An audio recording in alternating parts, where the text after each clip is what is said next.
Well, hello and welcome to the Grace Hour Show, a Christian program that takes a dive into our daily challenges and helps us learn our faith in a practical way. My name is Liz Robbins, and I'm joined today by my co-host, Meg Ackerman, in the studio. And it's been a great week talking about just having health in our everyday lives. And today, Meg and I are going to be talking specifically about how to have a healthy family lifestyle. So it's going to be a good show. I did a show with Meg not too long ago with Roger too, and it was so much fun. So I'm really happy to be back with Meg again. Yes, welcome. It's great to be here. Thank you. Just as a quick introduction again, Meg is married to an awesome guy named Brian, and they have 4 amazing kids who are 11 and under. Yes. Yep, yeah. 11 and under. So in the thick of it. And she's also a biblical counselor who counsels family and kids. So you're just hitting all the right the right marks for this type of a topic. Yeah. I think that this show is going to literally fly by because you could do weeks and weeks on this topic. Yes. People have written books. We could, read yes. the books if you want to. But we're just going to have some fun today. We really want this to be practical. So just a little idea of how this show is going to look. We're going to focus on, the four really important aspects of family life that we've kind of, or the producers have landed on, which is spiritual, emotional, physical, and mental. So that's kind of the framework that we're going to be, that we've been thinking about preparing for this show. And before we dive in, just again, that disclaimer that as we're talking today, there is so much that can be said. We will not be able to say it all. And then also, every family is so unique and so different. People may have 1 child, they may have 6. They may have a child who has additional needs. They might be living in a different country, a different culture. So there's just so many things that can affect the way that a family operates. And we just want to recognize that. Yes. And then our families are different. We have very different kids, different dynamics. So we just want you to understand that as we're giving tips today, or this is how our family does it, please only see it as hopefully an encouragement to you, some maybe food for thought, certainly not a mandate. Nothing that we in terms of our tips is like, if you're not doing this, you're doing a bad job. Right. But just some ideas, hopefully, as always, just encouraging, right? Yes. So we're going to get into it, and I'm really excited because when we were preparing for this, we're like, okay, what should we talk about? And I was like, what should we not talk about? Like, there's so much. Right. And actually, it was kind of encouraging. I've got 3 kids. My kids are 8, 10, and 12, which sounds like we planned things that we did not. Just to be clear, everybody's always like, oh, wow, that's not as planned as it sounds. But definitely, we're both in the middle of like these really important years, formative years. I'm getting into the teen years with mine. You've got one almost into teen, at least middle school. Yeah. And then you've got a little one. Would you say she's a toddler? She's 3. She's 3. She's totally 3. a toddler. She doesn't think she's a toddler. So we have quite a span, and we're really in the thick of it. So we are not necessarily looking back with the wisdom of somebody who's already raised their kids. Right. But we are pulling from the wisdom from the Bible, and then also just what we feel God's given us personally for our families. And that's a lot. Yeah. Really, I'm amazed that when I was preparing for this, I was encouraged by how much God has led us already. He's just given us a lot of wisdom, a lot of grace for sure. So, all right, let's get into it. Okay. When we were preparing for this, I asked you, I think it's important for a family to have a sense of mission and purpose that they intentionally, and when I say family, I mean the mom and the dad, the parents, or if it's a single parent, the parent has really sat and considered this with the Lord. So you could call it what you want. It can be a mission statement. I know some families do that. For us, it's really more like keywords or principles that we really like kind of hone in on often. And a lot of what we do in our family revolves around those things. And I think that that's something we could encourage parents, if you're a young parent or you're already in the thick of it, if you haven't yet, to ask yourself, what's important to you? And of course, with the Lord by your side, like what is it that you want to instill in your kids? What is it? What do you value? Because for sure, if we aren't doing that, the world is going to give us all kinds of things to distract us that can waste our time, that can keep us from investing in the right things, right? So I'll kick it off. Sure. All right. I feel like I'm talking a lot, but I'm going to get you talking. Yes. Go ahead. Kick it off. So for us, when I think about spiritual and emotional, I think what we often, these words are words that we are just using all the time, and that I want to instill these things into my children. And it's 2 words for us, and that is wisdom and humility. And later on the show, I'll talk more about like the practical side of that. But those are 2 things that I just, no matter where my kids go, no matter what their personalities are, if you've got an outgoing kid or you've got a quiet kid, if you've got a fearless kid or you've got a more cautious kid, if you've whatever it is, I want all of my children to value wisdom, and I want them to be humble. Which is a tall order for anybody, and especially for kids. They're not born humble, I tell you that. But those are 2 things that in our family, there's 2 words we talk about a lot. And then the other side of it would be like the physical and mental aspect of family life. And again, 2 words that we really hone in on and we talk about a lot, my kids are probably bored of these words, is trust and responsibility. So I'm talking about screen time, I'm talking about devices, I'm talking about chores, but basically the concept of trust and building trust, being a trustworthy person. How do you become one? And guess what? If you are trustworthy, the consequences of that are very good. Yeah. Right? And it builds. And with responsibility comes trust and hopefully more freedom. Yeah. Right? So those are some for us. I'd love to hear what you've kind of landed on, you and Brian and your family. Yeah, I'm happy to share. For us, it's less of these are the words that we land on. It's kind of, we have a direction that we are hoping that our family ends up in, I guess. Yeah. But to real quick backtrack, you had mentioned when we were preparing for this, you had mentioned about wisdom. And you shared a story about your son, about how he makes excellent hash browns, which he's got to serve them to us someday. Yes. And how... He's 8 years old, by the way. I'm very proud of that. He makes a killer hash brown. And you had explained to him and your children that although he makes a great hash brown, if someone else comes alongside and says, hey, let me tell you my hash brown recipe, he can choose humility and by stopping and listening, despite the fact that he already makes a killer hash brown. And I wanted to share with you and with our audience that that's something that I shared with my children to explain to them. So I thought that was such a great example to explain to them that you guys can be really great at something, but taking the time to listen to someone else, whether their recipe is going to be better or not, that grows our wisdom. Having that humility grows our wisdom.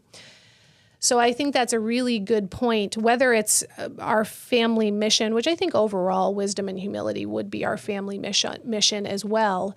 But whether those are the words that we use, having this understanding that these are life lessons for our children, you know, like this is the way that we want to live, right? I want to live that way. Right. And so therefore we want our children to live that way and to have an understanding in that. So for some values that my husband and I think we could surely say that we would live by, And I did ask my children too, which was fun and interesting. We had talked about that. Yeah. But one was kindness. Yeah. The idea that kindness is very important. There's so much behind that word. There's so much behind that thought. It's packed. And compassion. And I found that both of my two oldest both said those things, kindness and compassion, whether they said the words or they told stories. Okay. And that's very important to us as a home, to like have compassion for other people and to be able to understand what someone else is going through despite where we're at. Acceptance is another one that came up, and resilience. Now that word is something that my husband and I have talked about a lot. We have 3 boys and a small girl. Our youngest is a girl. And we just feel like raising men, it's very important to have this place of resilience in their hearts, because the more resilient we are as people, and the more courage we're going to have, the more strength that we'll have to get through the trials that are put before us. And speaking from the eyes of a child, a trial might be, I can't ride my bike and I need to learn how to ride my bike. Right. But that is growing the resilience in them, so that if they're in a trial in their life as an adult or as an older person, they have an idea that they can get through this. Yeah. So resilience is a big one in our home. So when you say resilience, and you just gave that example of the bike, I think, again, that's huge, because what I'm thinking about when you say that is failure. Like exactly. letting your kids fail. Exactly. And being right there alongside them so that they know, like, they're safe, but also that they kind of taste failure. They understand how to move through failure, which is isn't that what it is to be resilient? It's like, it's not that everything's easy. Right. And I think it's just easier said than done for a parent to let their kids fail, because we, especially moms, we are like wired to protect and to nurture. And there's an aspect of needing to let go that is hard for us. Yes. But I think that's a good challenge to ourselves and to the listening parents, that if we hold on too tightly to our kids, we will not be raising adults who are resilient and who are capable. Yeah. And you mentioned boys, but I'll tell you, I was just reading in a podcast I highly recommend. We mentioned it last time, Raising Boys and Girls podcast. Yes. Amazing, biblical, incredibly practical tips. I love that podcast. But I just saw something, and it was specifically about girls and how important it is for them to understand that they're capable. Yes. So I love that you're talking about it for boys. And we need to raise men who are, capable, hardworking, resilient, understand what their strength is for. And at the same time, our girls who are more anxious than ever. Right. We know from the statistics that we have like an epidemic of anxiety, and it's even more heightened in young girls, that they need to know that they're capable. That's right. Despite their worries, despite their fears, that they are capable, they can get through this, the uncomfortable thing, the scary thing. I have a daughter who is on the anxious side of life. And one of the things that she hates that I make her do all the time is order her own food. So like when we're at Chick-fil-A, which is really the only place I take my kids, let's be honest, but any kind of public setting, or if we're at a store and she needs a different size, I'm like, hey, go ask that lady for the different size. And I can see her whole body just be like, oh, I hate you so much, Mom. But she knows that I'm not going to do it. Yeah. So if you want to get the food, or if you want to get the right size, then you're going to have to do it. And I'm right there. But that's just a little example of instead of like doing really what could be easier, which is like, I'll just order. Right. Like just, okay, fine. But instead just being like, no, you can do it. Go ahead. It's okay. Just say this, you can give the script, whatever they need. Yes. But that's a very small example of just a bigger principle of letting our kids do things that are uncomfortable, that they don't want to do, but they need to be able to do, to be capable and to know that they are capable. Yeah. I mean, I think that's a very good practical tip, actually. Yeah. That's something that we practice as well. If we do a sit-down restaurant, all my children that can read, which is 3 out of 4 of them, I say, here's the menu, read what you want. I make sure it's not too expensive what they're getting. Yeah. And then the waitress comes and she looks at me and I point at the kids. Like even my 6-year-old, he's ordering his own food. Yes. So I think that's a very, like, we're jumping ahead to practical and saying that, but I think that's a really practical tip to allow children to build resilience, to build strength in anxieties or fears. Yeah. And another interesting thing is actually if you study out resilience, especially from a child's standpoint, from like a standpoint of how to counsel children into resilience, they are finding and they're seeing that a resilient child has more tolerance to anxieties and depressions. Wow. Okay. So they're not saying that it takes away the anxiety and the depression, but when it comes on, they have more tolerance to be able to, they have more tolerance to be able to fight it, to be able to stand up against it. Yeah. So the idea of, that's just a quick tip into an emotional mental health aspect of it. But that's really good. Yeah. So I think resilience is something that all parents, there's books on it. There's all kinds of studies done on it. And I think it's something that could be looked into. Yeah. And I think one thing I also wanted to mention, we're talking about, we can just get into the practical really, because I know we've got a lot to say. But when it comes to anything practical, I just realized over the years how much just consistency is important. Yes. And I think as parents, that's the thing that gets us because we're tired. Right. So it's like, okay, I did it one time, but am I going to do it again the next time? Or am I going to do it the 10th time or the 15th time? And that's the aspect, we were talking about it when we were thinking about this show, like why are parents so tired? And also like, why is it so draining to parent? And I was thinking like, okay, if I have these principles for us, trust, responsibility, humility, wisdom, these are things that we're trying to focus on, instill in our children, then we have the practical ways we're doing that. In any given day, that looks a million different ways. Right. And within that, you're constantly kind of reprioritizing as the actual real life situation comes into play that day, right? Whatever it might be. So an example of that is like, okay, I've got a consequence that when a child does this, this is the consequence. But at the same time, I've got a child who I know is going through puberty. And so we've got emotions and like heightened reactions. And I want to instill in them that there's grace in our home, forgiveness, right? So at the moment when they, break the rule, for example, right in that instant, I am kind of shuffling through all the things that are important to us, the principles, the wisdom, and I've got to make a call in that moment. And then I have to follow through with it. Yes. And then another kid could get involved. And now I'm again reshuffling and reprioritizing. Yes. And there's just a constant, that's the word I just kept thinking, like prioritizing and then having to reprioritize as the situation morphs and changes. That's right. And it's a lot. It's a lot. So I just wanted to just shout out to parents that it's okay if you feel tired and overwhelmed or emotionally drained because it is a lot of just mental gymnastics that we are doing throughout the day. Whoever especially is the main, stay at home or the one doing the disciplining, it's a lot. Yes.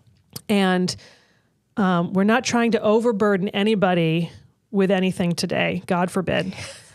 So we just want to recognize that and just tell you like it's okay. You're going to have days where you didn't hit the mark. Yes, it and wasn't we have a days home where run. we don't hit the mark. I mean, yesterday. Okay, yesterday was not a home run for me personally. I don't know about you, Meg, but for sure we need grace, and that's where I am like so blessed by having the Spirit of God present in our lives, who is not only able to teach us and guide us, but also is able to comfort us when we fail and give us grace. I mean, I think I've mentioned it before, but oftentimes when I think about motherhood and parenting at the end of a day, when I'm in bed, I'm just like, Lord, I just need you to pour grace over this whole day. Yes. You know, I need you to just cover this in your mercy, and tomorrow is a new day. Yeah. So in all of this, so just maybe that's just another disclaimer, is just to recognize that we're not looking to pile on overwhelming requirements or burdens on parents. But actually, I have found that having this focus, having these principles and you know, the mission, having them kind of clarified in my mind has actually helped me to feel a little bit lighter and less overwhelmed by the incredible responsibility that is parenting a child, much less more than one. Yes. It helps me because it gives me clarity, and Direction, like if I get off mission, off task, I can recognize that quickly and I can kind of get back on. So in a way, I do think it's really important, and it actually will help. It won't add more burden, but it will actually kind of help give clarity so that the little thing that you might make a really big deal out of, you can actually recognize and go, you know what, that's not a huge deal compared to this principle, this thing that's important. And it can help you with that prioritizing. Yes, it does. Yes. Right? To have it ahead of time. Yeah. Instead of just in every moment, you're just like making calls. Yeah. Because as parents, you're just making calls every day. Yeah. Should I ground them for this one? Should we go to the park? Should this be, you know? And so if you've got them ahead of time, it's going to help you in those split second decisions. Yeah. Right? Yeah, it's true. So, okay, so let's talk about some practical stuff that you do in your family and that we do in ours that help us with these, what we've already kind of talked about, that are important to our families. I asked my kids, and I recommended you ask your kids, what are some things that we do in this family that you know that help us have a healthy family lifestyle? My 12-year-old rolled her eyes when I said that phrase. And I was like, you know, I'm not looking for what you think, Mom. I was like, I already know what we do. Okay. So, but I want to know what you think actually helps us. So I was trying to just free her up to just really be honest. And not just tell me what I want to hear, because she's good at that. But one of the things that she said right off the bat was, well, we do chores. And I was like, okay, we do chores. Why? Why is that helpful to us? You know, because I think, again, our kids really love knowing why. Yeah. I mean, our kids have been asking why, but why? Right. But why? Right. Yeah. And they really do want to know why. Yeah. And I think as much as possible as parents, we can equip them with the why behind fill in the blank, whatever it is. And so I was glad that she was able to say why. Why do we do chores? Oh, because you're the worst. No, that's not. She didn't say that. She said, well, because we need to be able to do these things when we're older. Yeah. So she understands that chores are not a curse. They're just a part of life. They're an important part of life. You don't get paid for them. You know, like when you're a grown-up, no one's going to give you $1 for doing your own dishes. So we don't, in our family, we don't pay for chores. They're just a part of being a member of the family. Some people could pay for chores, but that's our why behind why we don't pay. We do actually give our kids allowance, and that's like another thing. But chores specifically are not paid jobs. Right. Right. Because they're a part of practical life. And my kids all know that we're raising adults and not children. And so we want them to be capable. So it goes into that being capable. And then she said, we go to church twice a week. And I said, well, why? Why do we do that? And she said, well, it helps us to be less mean to each other. Good one. And it helps us to hear from God. So that was great to hear from my 12-year-old. And of course, we know the value of going to church as a family. We love that. And that's why, we've worked on having in our church here family life nights, yeah, right? Where we yeah. really celebrate family at church. Yes. And that kids are welcome and wanted in church. So anyway, so that was a good one to hear.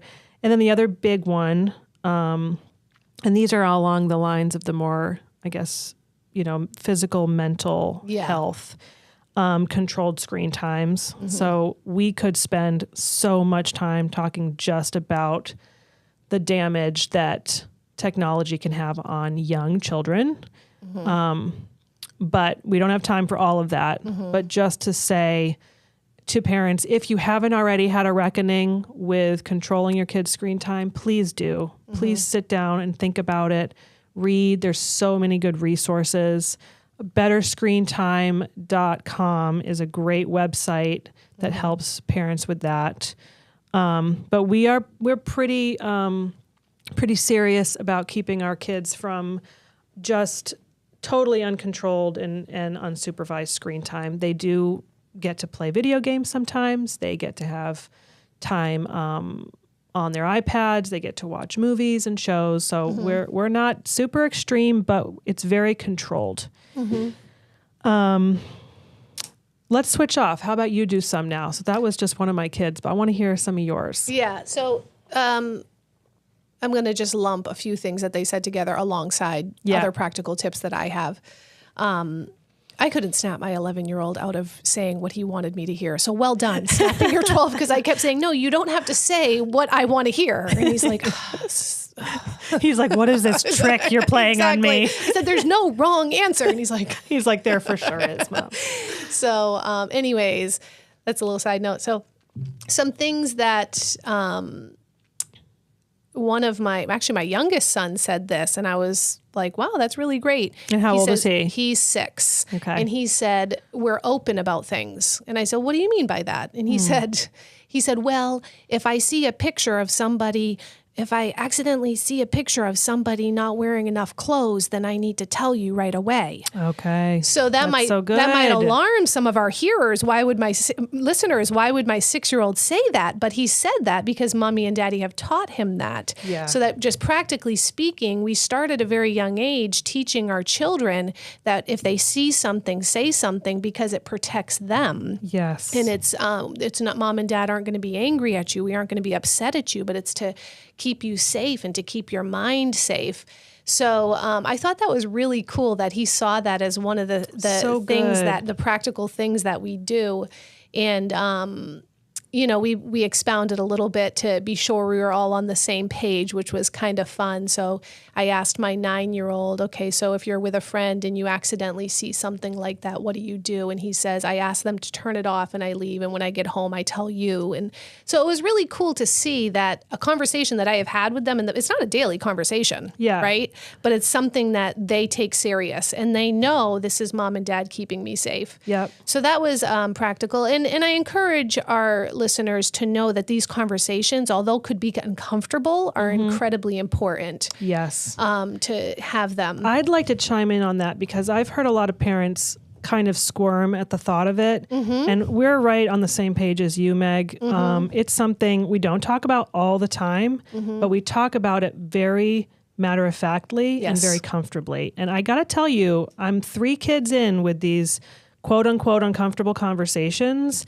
and they have gone very well. Yes. And the reason for that is because I have not allowed my discomfort to be a part of the conversation. So like I said, I'm very matter of fact. Yeah.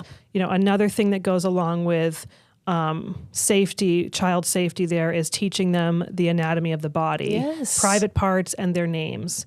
These are things, again, if you're listening and you're getting uncomfortable, please push through that. Yeah. Because your kids need to know that you've got all the answers, that you're a safe person to talk to about this. We don't use the word open, but we say no secrets, which is the same thing. So we don't want to have any secrets, but also mom and dad are your number one encyclopedia. We're better than Google. We're better than your friend at school. We have all the answers. And I say that, and then I gotta put my money where my mouth is. And when they come to me with a question, first of all, I'm pumped. Like you were just like, hey, he said that. Yeah. Same. I'm like, yes, great. Let's talk about it. And if they want to know what a word means, like they heard a word at school, they come to me, and that is a victory. And I make sure they know that I'm like, I'm really happy you asked me that. Absolutely. And I don't make it a huge deal, not like, let's sit down and get super intense. I'm just like, yep, let's talk about it. Yep. And if it's appropriate, I make sure all my kids are there to hear it. If it's not, then it can be one-on-one. Yeah. But just again, I'm really glad you brought that up, because that's something that our kids need to know, that they have bodily autonomy. They know about their bodies, and they know what's not right, and that they can talk to you about it. Yes. And man, that can save your kids from a world of hurt. Yeah. We can't even stress enough how important that is. Yeah. And I've got 2 girls who are going into middle school. One's in middle school, one's going into middle school. And I can tell you, just this year, the conversations we've had about the meaning of certain words, certain concepts, that have been huge. Yeah. And I'm really glad that I was able to have them. Yeah. And just since we're giving resources, another one for this talk, we used to have the sex talk with kids, but there's an organization called the Birds and the Bees, also biblical and Christian based, that helps parents talk about the birds and the bees with their kids. But the concept they have is that it's not a one-time conversation, but it's a drip, drip, drip conversation, which just means a little bit of time. So you're building on information. You don't have to give them the whole spiel when they're 13. You give them a little bit, especially now, Please, right? not when they're 13. But you give them a little bit at a time. You're teaching them about their body. Then you teach them how babies are made. Then you teach them about, all of these things are building. It's beautiful. It's God's design. You don't have to be weird about it. Yeah. So Birds and the Bees is they have a great Instagram account. Highly recommend. All right, so let's keep going. But I'm so glad you mentioned that, because that's really big. Yeah. And then, so remind me, get me back on track. Okay, so your one of your sons said that was his response, was that we're open. Okay, and we're talking about practical tips within the family. Yeah. Practical. So what's another one you've got that maybe your kids mentioned or you know is important? Yeah. So practical. Some other practical things. So something else practical that we do as a family is we do monthly breakfasts with our kids. Yes. Tell the people. I love this so much. Yeah. So we were always burdened that we couldn't get one-on-one time with our children. We have 4 kids. There's only 2 of us. And we decided that what we were going to do is there's 4 weeks in a month. What we're going to do is we're going to switch off months. I do one month, Brian does the other month, and we take out the Friday morning of the week. We get up and we take out one of the children. And then the next week we do the other children. It's a one-on-one breakfast. And our kids love this. Yeah. They love it. Of course they do. Like even this morning, my 6-year-old woke up. I had forgotten, and last week I forgot too. It's summertime makes you forget, I think. Yes. And he woke up and he's like, Mommy, it's breakfast day. Oh, I love it. And so then you go to breakfast and they just sit there and they soak it up. And I purpose to put my phone aside. I don't touch my phone while I'm at breakfast for them. It is our time. It is a date. We take it and we enjoy it for what it is. And we talk on the level of each child that we're with, right? Like my 3-year-old, what are you going to say to her? Not much, but so anyways, that's something that I would highly suggest to families. And the way that we do it is we do breakfast, because if I can get up at 7:00 before the day starts, it's not going to get dismissed. Right. If I wait till dinner time, it could be, I don't have time. We can't do it. This is going on. So we just get it done. We get up early. We go to breakfast together. And then it's like we did it. So that's it. What I love so much, I don't do this, but I have told you how much I love this idea, and I want to find a way to do it. Yeah. And again, I think what's important, because I can hear myself and maybe parents listening being like, we just don't have the time. It just won't work for our life. But what I'm hearing you say is, this is something that was valuable to you. Yeah. It was important. You wanted to prioritize it. And there's absolutely a way to do it. Yeah. And it might look different for our family. Absolutely, and it might look different for another family, but one-on-one time was important. And I know you've mentioned recently that some of those breakfasts have been a great time to bring up a certain topic. Not every time. Sometimes it's just good times and just investing and loving on them. But other times it can be like something you want to bring up with them. Yeah. Like the birds and the bees, you know, but like anything really. And it's just a great opportunity. And I was thinking about it, I'm like, okay, if you have a breakfast once a month with every one of your kids, and let's say, you do it from, not even from, you're doing it really young, but if you do it until they're 18, all those years, and that's 12 times a year, for 10 years would be 120 one-on-one dates with mom and dad. Yeah.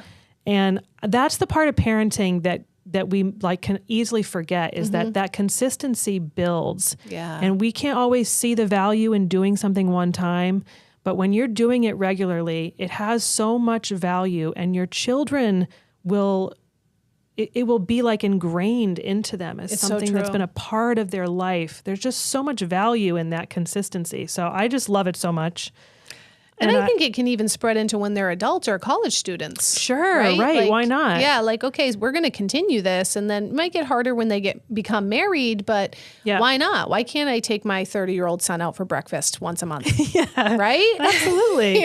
And again, it's just going to give them a great framework for their lives and relationships, and just it's worth spending time with people and putting it as a priority. Getting up a little earlier and putting your phone down are things that people are doing less and less. Yeah. And we need to do more and more for the things that matter and the people that matter. Yeah. So I love it. Yeah. I'll chime in with a family practice we have that I think is really simple but great, and that's reading Proverbs. Yes. Our family has been doing it, I think, probably about 3 years now. Okay. That we read, and we don't do it every single day. So don't get all like, no way, this is impossible. We do. No, I'm just kidding. You'll catch up, Liz. But I know. I'm always the underachiever, but we try to read a chapter of Proverbs every day is the goal, because there are 31 chapters in Proverbs. So there's one for every day of the month. Yes. So no matter what day it is, you know where to go. It's not hard. The kids understand this now. So it's like, what's the date? Okay, it's the 12th. Yeah. Let's go to Proverbs 12. Yeah. And we read the whole verse. And usually the way this looks is if it's in the morning, we do it in the morning. Oftentimes, especially since moving back and switching from homeschool to going to school, we do it in the car. Yeah, yeah. So the kids are in the car. They are a captive audience. I pull up the chapter on my phone and, okay, who's reading the first 6 verses, and they pass the phone around. All my kids read at this point. And before we start, they know that they're listening for the voice of God to point out a proverb for them. So a personal proverb that they can, whatever it is, and it doesn't have to be super profound. Sometimes they pick out the funny one, and I'm like, let's talk about the funny one, because there are some funny proverbs. Yes. And that's okay. But it has been so incredible. Yeah. I cannot overstate how awesome this has been for my family. Hearing my kids at any point in the week, in the middle of the day, bring up, that proverb. I mean, it's so awesome. Yeah. And you mentioned, my son with his killer hash brown. Yeah. That conversation came from a proverb, and I'll read it to you. Okay. And it was just a few days ago, so it was the 9th. So we were in Proverbs 9, and it says in Proverbs 9, verse 9, "Give instruction to a wise man, and he will be still wiser. Teach a righteous man, and he will increase in learning." And the opposite of this was the verse prior. "Do not reprove a scoffer, or he will hate you. Reprove a wise man, and he will love you." So I started talking about that. Okay, you're wise already. Great. You already know how to do breakfast so well. But if somebody came and said, "Hey, that's cool. Hey, but I do it a different way." Yeah. Instead of being like, "No, I already know how to do it. Thanks. No, thanks. You can go now." Yes. Instead, be like, you know what? I could get still wiser. If I'm open to correction, if I'm open to even more insight, then I am just getting wiser. Yeah, it's beautiful. So that's just one example of so many conversations that I've had with all of my kids across the board over these years that we've been doing this. Yeah. And again, because it's something we try to do daily, even if we miss the 11th. Sure. We're going to get to the 11th next month. Yes. And we're going to do this for years. Yeah. So they will be getting these proverbs constantly. And it's that consistency that we're already seeing the fruit of. And I just know as they get older, different proverbs are going to be more valuable to them. The simple ones now are so good. Proverbs is we've always said it's bite-sized wisdom. Yeah. Any kid can handle the wisdom of Proverbs and apply it to their lives. Yes. Being corrected is literally what kids are like their whole lives. They're at school. They're on the playground. So the value of understanding that is huge at any age, and so many other things. So that's a really huge one that my kids brought up. Hazel was the one who brought up reading Proverbs. And when I asked her why, she said, because we learn wisdom. And I was like, amen. Yeah. You know? Yeah, that's great. I love that. Another big one that when I asked my son, and it was the first one he said, was to be thankful. And that's a huge one in our family. Something that we did when they were younger is at bedtime, when we were doing prayers and just kind of bedtime routine. In the routine was something we had that was we ended up calling it 3 things. And it's each person names 3 things that they can be thankful for from the day. And the point of this is, as you know, we know the Bible talks about the value of being thankful, but also we know the research shows that people who practice gratitude, whether they have a gratitude journal or whatever it is they do, but people who practice gratitude are happier and healthier. So this one really has a lot of impact on that daily, the way you think about your life and your day. So on a day when things have gone wonderful, let's point it out. Man, we got to go see our cousins. We got to have an ice cream sundae. We got to stay up late and watch a movie. Boom, 3 things, easy. Other days, maybe they didn't go so well. And those days, it's still important to do the 3 things because even in a bad day, there are things to be thankful for. The day you broke your arm, okay, what can we be thankful for? Well, we're really thankful that you were able to go to the doctors and get help. We're really thankful that you could watch the iPad for as long as you got to watch the iPad because you broke your arm. Whatever. But the point is just walking our kids through how to find the blessings and the joy in their lives. Yeah. Yeah, so we used to, you just brought this to my memory. School recently just ended, but we, on the drive into school, we introduced something years ago where we would pray on our way to school. But I would find that their prayers were very much, thank you for whatever. They were very, the same sentence over and over. So I said, okay, guys, this is what we're going to do. We're going to do it. You have to tell me something you're thankful for, a person that you're thankful for, and then one prayer request. So that became what we did, and all of them would do it. And even when my brother lived with me last year, he was a senior in high school, I made him join in, so it was a thing. And some days they're like, well, I'm not thankful for anything. So then I taught them, well, look out the window. Look at the beautiful sky. Look at the clouds. Look at the leaves falling. Like, those are things to be thankful for. It doesn't have to be this profound thing. And so the kids ended up like they'd see a deer.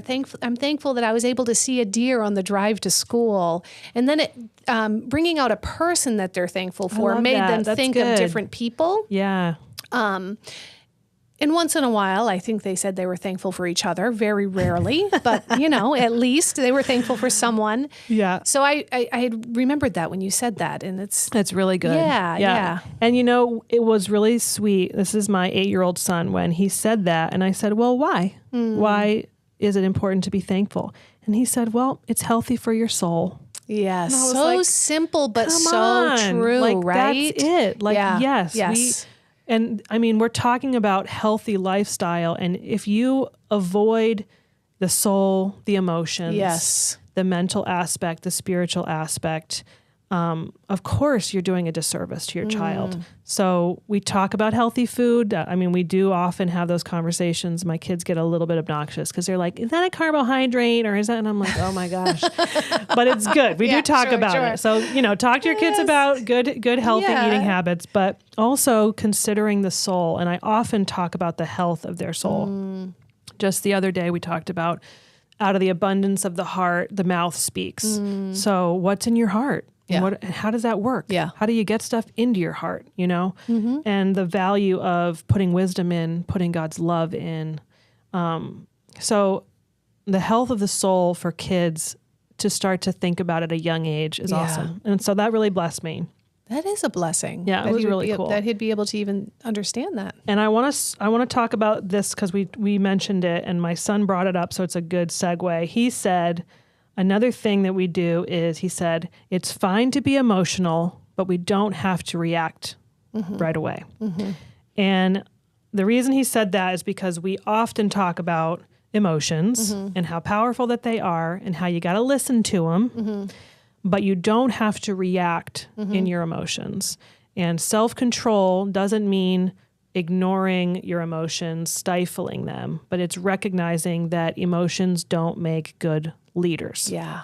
So that's a phrase that I say a lot with my kids. Again, sometimes they roll their eyes at me, but it's a truth that I want them to just, it's a script, really. We're giving our kids scripts. We're giving them wisdom that they'll fall back on. When everything else is confusing, these are things that they know. Yeah.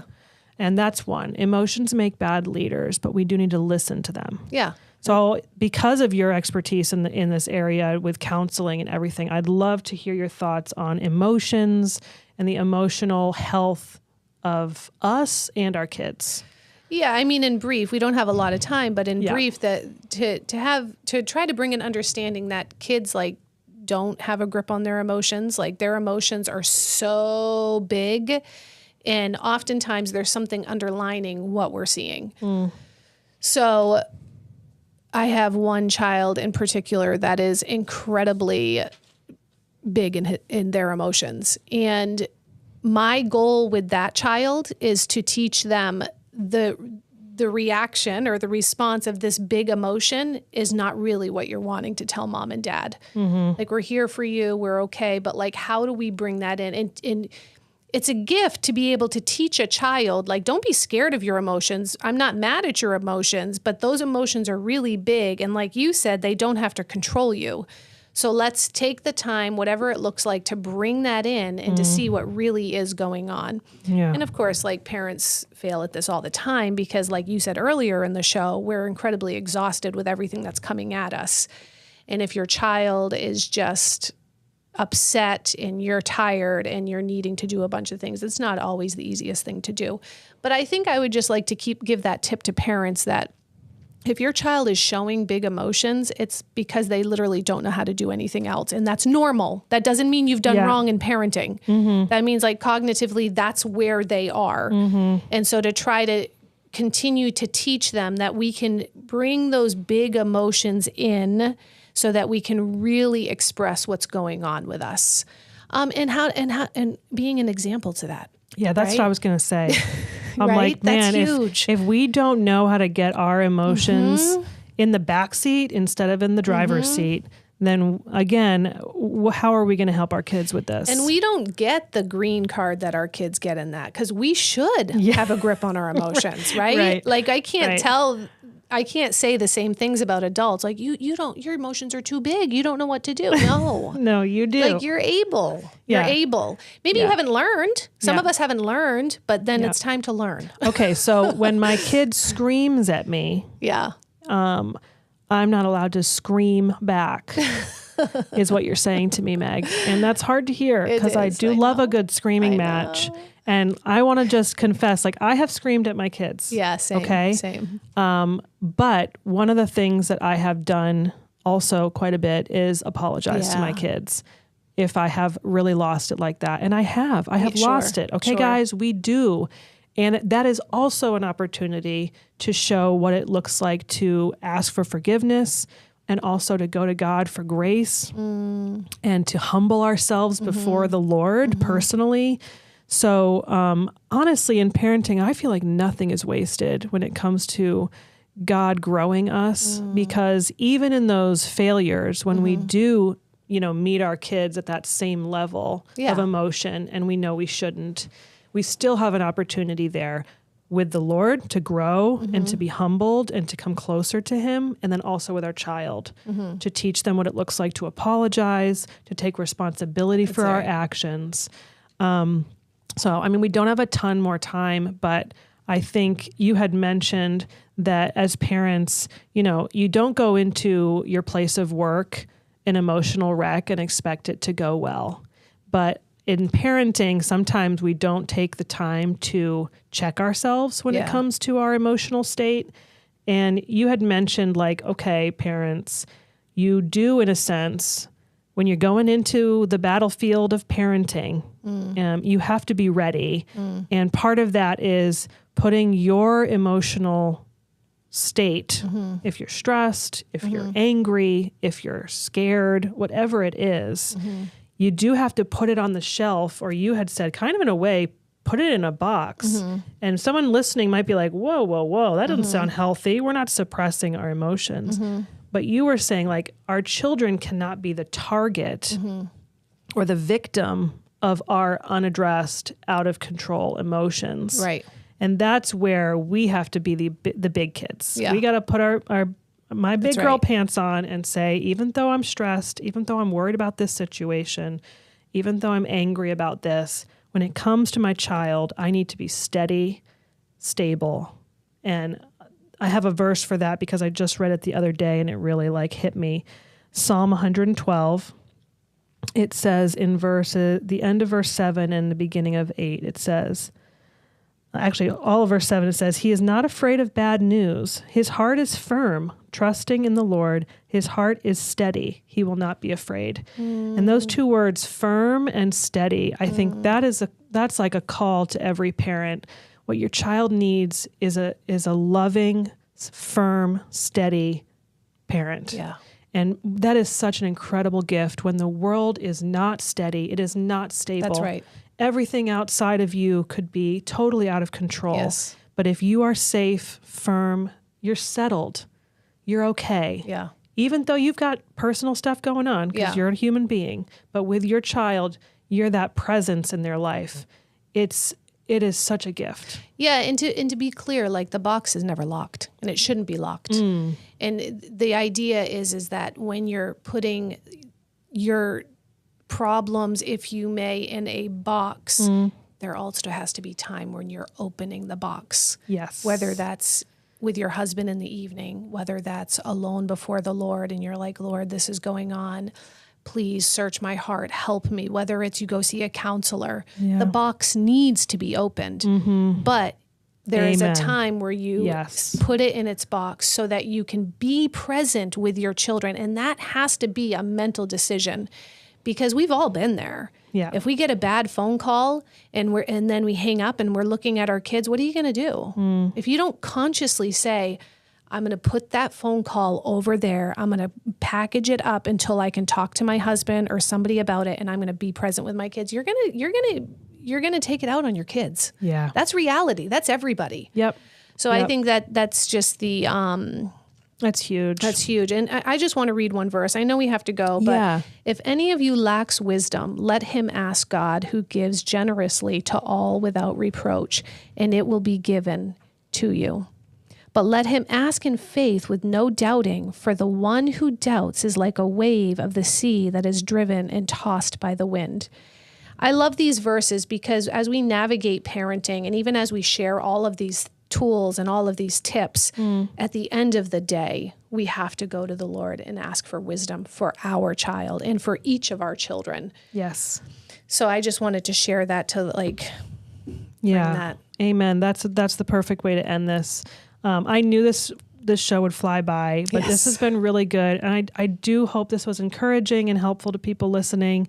We're with you. We're in it with you. We are for you. And we're just praying that God has used this to maybe just excite you and refresh you in this incredible responsibility and privilege that is raising human beings. Yes. So thank you so much for joining us today. Don't forget to subscribe so you don't miss any of our shows, YouTube, Apple Podcasts, Spotify, wherever you listen. And be sure to tune in next week. Thanks and have a good weekend. See you later.